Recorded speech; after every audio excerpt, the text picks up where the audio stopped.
कांग्रेस ने 1500 कहा है तो इन्होंने 3000 की बात कही है। मुख्यमंत्री शिवराज सिंह कहते हैं कि हम 250 रुपए जो है करके बढ़ाते हुए इसको 3000 तक ले जाएंगे। तो यहाँ 1500 वाला जो कांग्रेस का एजेंडा है वो फेल होता हुआ दिख रहा है। देश में अगर विधायकों से जनता अगर आक्रोश है, विधायक जनता के अंदर आक्रोश है, तो वो कहीं ना कहीं ठीकरा जो है शिवराज के माथे पर फूटना तय है। कांग्रेस ने कहीं ना कहीं एक पूर्व तैयारी जो होती है उसको लेकर के एक अच्छी स्टडी की है और जिस तरीके से आप बॉडी लैंग्वेज देखेंगे, चाहे वो कमलनाथ जी हों या दिग्विजय सिंह हो, तो उनके चेहरे पर एक आत्मविश्वास जो है वो कहीं ना कहीं साफ दिख रहा है। विधायक चले गए थे या जो लोग चले गए थे उसकी वजह से कांग्रेस कमज़ोर हुई थी और पिछले कुछ समय में कांग्रेस ने अपने आप को बहुत मजबूत किया है और सिंधिया जी की जो कमी थी वहाँ के जो लोकल लीडर हैं उन्होंने पूरी कर दी है। नमस्कार, इस समय हम खंडवा में हैं जो मध्य प्रदेश में निमाड़ का क्षेत्र है वो राजनीति में बड़ा महत्वपूर्ण स्थान रखता है और ये क्षेत्र तय करता है कि यहाँ सरकार किसकी बनेगी। हालांकि निमाड़ पर पिछले लंबे समय से भारतीय जनता पार्टी का एक प्रभाव बना हुआ है और कांग्रेस के लिए बड़ी चुनौती है इस गढ़ को तोड़ना। हम इसी विषय पे विधानसभा चुनाव में किस तरह के नतीजे होंगे, किस तरह के मुद्दे होंगे, क्या विषय हैं जो प्रभावित कर सकते हैं, हमारे साथ खंडवा जिले के वरिष्ठ पत्रकार साथी साथ में हैं जो जिनकी नब्ज़ है यहाँ की राजनीति पर और वे बहुत बारीकी से जानते हैं। हमारे साथ प्रिंट मीडिया, इलेक्ट्रॉनिक मीडिया के वरिष्ठ पत्रकार साथी हैं। आइए हम उनसे बात करते हैं कि वो खंडवा के राजनीतिक परिदृश्य को किस तरह देखते हैं और किस तरह ये मध्य प्रदेश के राजनीतिक परिदृश्य को प्रभावित करेगा। हमारे साथ मनीष खरे जी हैं। आप किस तरह देखते हैं कि खंडवा किस तरह की राजनीति और क्या आगामी परिणाम रहेंगे? देखिए, राजनीति के अभी मायने तो बदल गए हैं। एक चुनावी परिदृश्य देखें तो पहले हम देखते थे कि चुनाव डिक्लेयर होने के समय राजनीतिक दल, प्रशासन सब एक्टिव होते थे, तो एक माहौल उससे पता लगता था कि तात्कालिक क्या परिस्थितियां हैं। पर अब जो चुनाव देख रहे हैं, ट्रेंड 3 महीने 4 महीने पहले से एक कार्य योजना बनाकर चुनाव को एजेंडे के रूप में जनता के बीच में लाया जा रहा है। इवन प्रत्याशी तक तय हो गए हैं 3 महीने पहले। तो इस परिस्थिति में आकलन करना इतना आसान नहीं है कि किस पार्टी को जनता का कितना समर्थन मिलेगा। मध्य प्रदेश और निमाड़ में देखें तो बीजेपी का पलड़ा शुरू से भारी रहा है। एक चुनाव का ट्रेंड जो देखें, पहले होता था विकास के नाम पर, स्थानीय मुद्दों के नाम पर चुनाव के मुद्दे लेके पब्लिक के बीच जाया जाता था।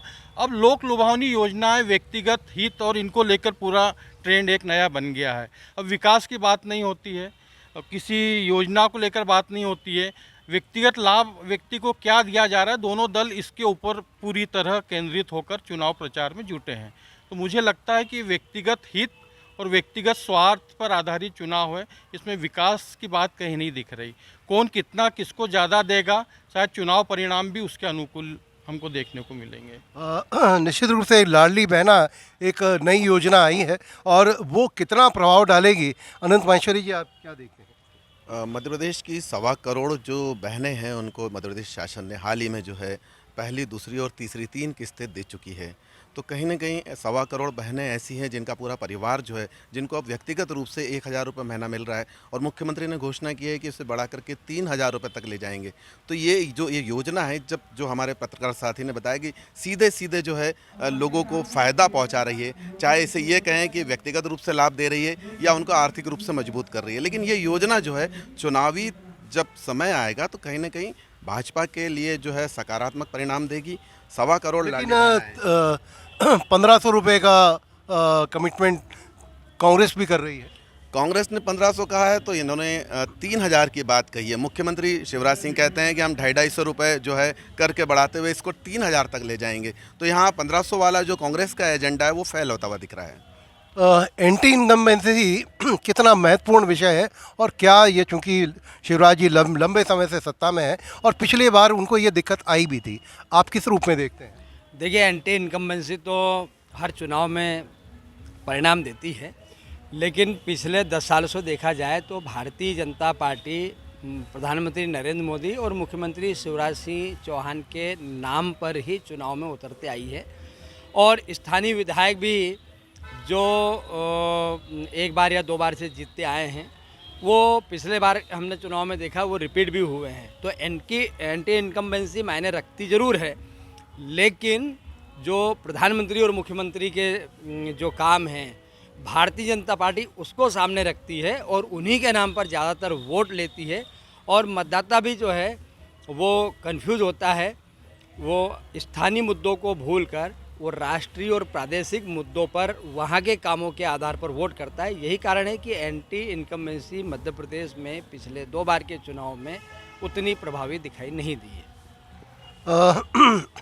शिवराज जी भी ये लंबे समय से चूंकि एक चेहरा है, तो उनको लेकर के अब क्या लगता है कि लोगों में नाराजगी शिवराज जी के प्रति है या स्थानीय विधायक के प्रति?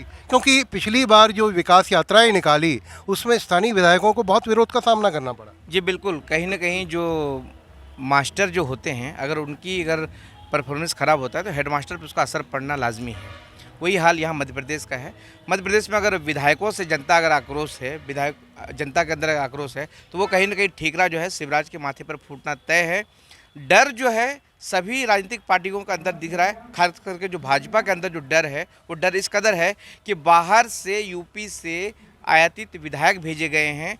इनको क्या वो च्यवनप्राश लेके आए हैं या फिर घुट्टी लेके आए हैं जो यहाँ के विधायकों को पिला देंगे और यहाँ के विधायक 30 मार खा बन जाएंगे? आखिर ऐसी क्या वजह है कि यहाँ के जो विधायक हैं जो बाहर से आए हैं उन्होंने साफ तौर पे कहा है कि यहाँ के जो जनप्रतिनिधि हैं उन्हें योजनाओं का पता नहीं है, ज़मीनी स्तर पर केंद्र की योजनाओं के बारे में डिटेल जानकारी नहीं है। ये चीज़ें कहीं ना कहीं जनता के बीच जो है वो टिकट के दावे मांग रहे हैं, टिकट के दावे कर रहे हैं, तो कहीं ना कहीं जनता के बीच जो है ये सब चीज़ें जो है जनता के दिमाग में है। और जिस दिन मतदान होगा जनता इस बार जो है बिल्कुल इस बार किसी मुगालते में नहीं रहेगी। कहीं ना कहीं जो है इस बार जो है परिवर्तन देखने को मिलेगा। आपको क्या लगता है, खंडवा की यदि बात करें, राजनीतिक ध्रुवीकरण जो हो रहा है खासतौर पे जो धार्मिक उन्माद जिस तरह का है, आप किस तरह से इसको देखते हैं? उसका कितना फ़ायदा बीजेपी को मिलेगा या लोग क्या उससे अब दूर हो रहे हैं?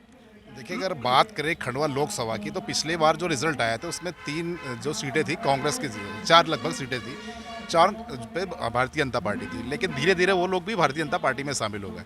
ऐसा कहा जाता है कि निमाड़ और मालवा में जो सीटें आती हैं उससे कांग्रेस हो या बीजेपी उनकी सरकार बनती है, लेकिन वो लोग फिर भारतीय जनता पार्टी में शामिल हो गए जो कांग्रेस के थे। अब अगर लोकल इशू की बात करें यहाँ पर, आप जिस तरह से बात कर रहे हैं कि धार्मिक आधार पर क्या रहेगा, तो ये अकेले खंडवा की बात नहीं है। मध्य प्रदेश देख लें या अदर स्टेट कहीं भी देख लें, इस तरह का माहौल सभी जगह है। और उनके परिणाम क्या होंगे ये पॉलिटिकल पार्टियां बेटर जानती है कि कितना इफेक्ट करेगी। अगर कर्नाटक देख लें या अदर राज्य देख लें तो वहाँ पे सारी चीज़ों ने इफेक्ट नहीं किया।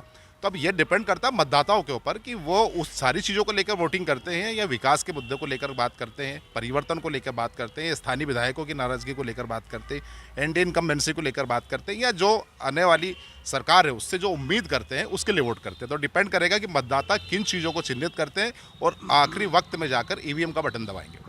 कांग्रेस की पिछले चुनाव के मुकाबले इस बार ज़्यादा संगठित, ज़्यादा व्यवस्थित दिख रही है और तैयारियां भी उसकी ज़्यादा ठीक दिख रही। आप किस रूप में देखते हैं कांग्रेस की तैयारियों को?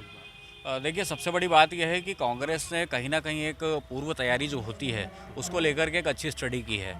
और जिस तरीके से आप बॉडी लैंग्वेज देखेंगे, चाहे वो कमलनाथ जी हों या दिग्विजय सिंह हो, तो उनके चेहरे पर एक आत्मविश्वास जो है वो कहीं ना कहीं साफ दिख रहा है। क्योंकि जिस तरीके से सत्ता परिवर्तन हुआ था उसके बाद जो भी इस प्रकार के लोग थे कि दूसरी पार्टी में जाने की मानसिकता वाले लोग थे, वो अब उनके पास से छट गए हैं। यानी अब उनकी पार्टी में पाक साफ लोग बचे हुए हैं जो पुराने समय से कांग्रेस में काम करते आ रहे हैं। तो कहीं ना कहीं कांग्रेस को इसका लाभ मिलेगा। और यदि शीर्ष नेतृत्व की बात करें तो वो उन्हीं लोगों को आगे बढ़ा रहे हैं जिनका कोई पॉलिटिकल बैकग्राउंड कांग्रेस से रिलेटेड रहा है।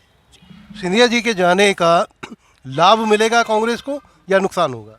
सिंधिया जी के जाने का कहीं ना कहीं कांग्रेस को अब लाभ मिलेगा। उस समय तो नुकसान जरूर हुआ था, पर अब जो वर्तमान परिदृश्य है उसके हिसाब से जो विधायक चले गए थे या जो लोग चले गए थे उसकी वजह से कांग्रेस कमज़ोर हुई थी। और पिछले कुछ समय में कांग्रेस ने अपने आप को बहुत मजबूत किया है। और सिंधिया जी की जो कमी थी वहाँ के जो लोकल लीडर हैं उन्होंने पूरी कर दी है। कमलनाथ हो या दिग्विजय सिंह हो या प्रदेश के जो भी और कांग्रेस के लीडर हो, उन्होंने हर जगह दौरा कर करके संगठन को फिर से जिंदा किया है। तो कांग्रेस को कहीं ना कहीं इस बार फ़ायदा नज़र आ रहा है। देखिए, मिली जुली बातें आ रही हैं। आप किस तरह से देखते हैं खंडवा जिले का, यदि 4 सीटों की हम बात करें तो? देखिए चारों सीटें जो यहाँ पर है बीजेपी लगभग उनमें ज़्यादातर सीटों पे जो है लंबे समय से काबिज है। हमारी जो मानदाता की सीट थी वहाँ पे कांग्रेस ने अच्छा पहले किया था काम।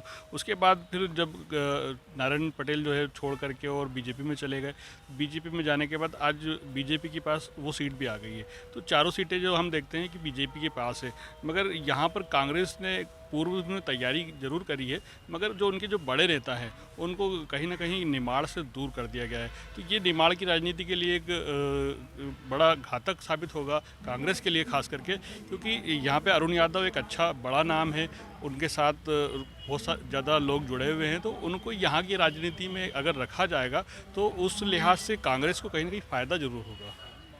तो कुल मिलाकर के इस चौपाल में हमारे पत्रकार साथियों ने जो बात कही, उन्हें लगता है कि मध्य प्रदेश में एंटी इनकम्बेंसी का असर ज़रूर होगा, हो भी सकता है, लेकिन कहीं ना कहीं जो स्थानीय मुद्दों को छोड़ करके कई बार मोदी जी का चेहरा या शिवराज जी का चेहरा आज भी चुनाव जिताने की स्थिति रखता है। ये बात भी सामने आई है कि कांग्रेस ने अपने आप को पहले से मजबूत किया है और सिंधिया के जाने के बाद कांग्रेस कमोबेश ज़्यादा एकजुट हुई है। जहाँ तक लाडली लक्ष्मी योजना का सवाल है, इसका निश्चित रूप से भारतीय जनता पार्टी को फ़ायदा मिल सकता है। हालांकि सारे चीज़ें नतीजे ही बताएंगे कि अंततः कौन सत्ता में आएगा। खंडवा से एमपी तक के लिए मैं जय नागड़ा।